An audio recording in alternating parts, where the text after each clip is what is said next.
Hello, I'm Ashley Lacombe, and this is my Lab 1 for constant velocity. So, as a quick little preview, I'm going to go over the purpose of this lab, the principles, and again, just my results. And so, the purpose of this lab was just to compare the actual motion of an object to the predicted motion found by Newton's second law and first law. The object is supposed to be moving at a constant velocity, which means it's going to be at the same speed without changing directions. So, going over these principles, the first law describes inertia, meaning that an object is going to remain in that motion, whether it's at rest or actually moving, unless it's acted upon by a force. And so, again, this is related to the lab because we're going to try to determine if F net, which is the net force, is actually zero. And so the second law states that if a force is applied to an object with a mass, it will accelerate, meaning that the velocity is going to change either in magnitude or direction over a given amount of time. So that's given to us by the equation F equals ma. F is the applied force, m is the mass, and a is the acceleration, aka how velocity will change in a given amount of time. So that's really important in the code that I show later. So again, as a little preview, what I did was record the motion of an object, which was the expo marker. I used Tracker to trace the motion of that marker, predicted the motion with GlowScript code, and then compared both models as you see on the right. And so those results show that there is a net force that acts on the object rolling across the table. So there is no constant speed. We cannot predict that using a code because of actual forces acting on that object. And so you see that deviation between the two lines. Go, This is the filming process. go, We'll recorded a video of an expo marker rolling on the table. go, So the system is the expo marker. The surroundings are Earth's go, gravity and the table, which exerts a contact force that I'll talk more about later. And go, so the mass, I searched this up on Google, of the expo marker should be around go, 0.06 kilograms.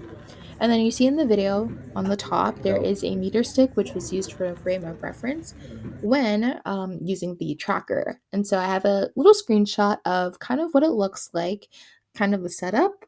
So I had to set the axis, which means I had to kind of determine the tilt and angle of the axis based on how the expo marker is moving. There's a calibration stick where you see that blue line.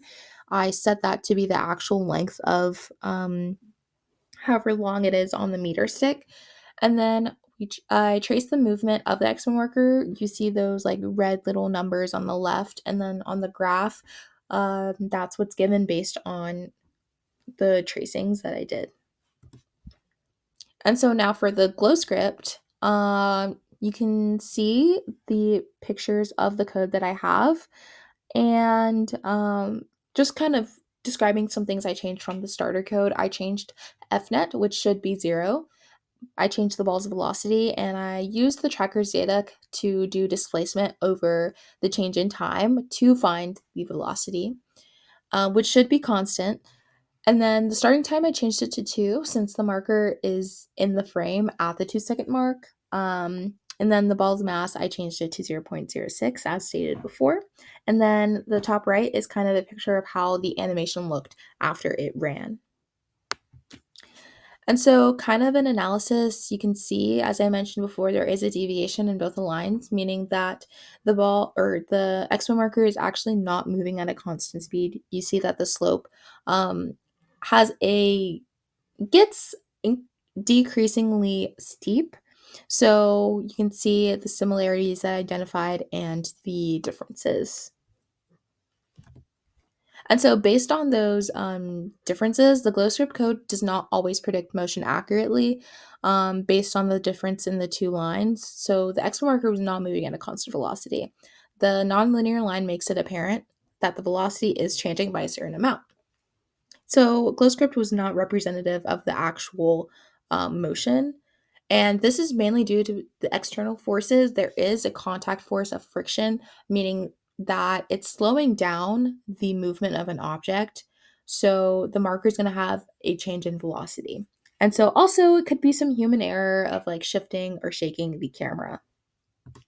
And so, kind of addressing the what ifs, if I were to flip the axes, the velocity would be more positive. It would have like a positive slope, but it would still be changing because there's still a net force. And then it is not exactly possible for me to determine how many pushes or pulls are being added to give the zero net force, but we know that there is a frictional force and there is the gravitational force. So those definitely have a role in determining F net of the expo marker. Thanks.